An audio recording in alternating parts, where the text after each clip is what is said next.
Fit থাকার জন্য আমরা সারা বছরই মর্নিং ওয়াকে যাই, খুব ভালো অভ্যাস।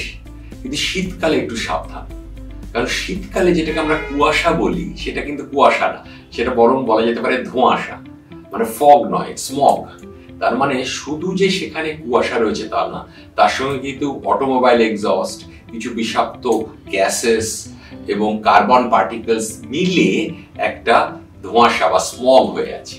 এটা যদি আমরা শ্বাসনালীতে ব্রিথ ইন করি তাহলে কিন্তু নানাবিধ শ্বাসের প্রবলেম হতে পারে। যাদের ব্রঙ্কেল অ্যাজমা বা ব্রঙ্কাইটিস আছে তাদের তো বটেই, সাধারণ মানুষেরও কিন্তু নানা রকম ইরিটেশন হতে পারে আমাদের রেসপিরেটরি ট্র্যাক্টে।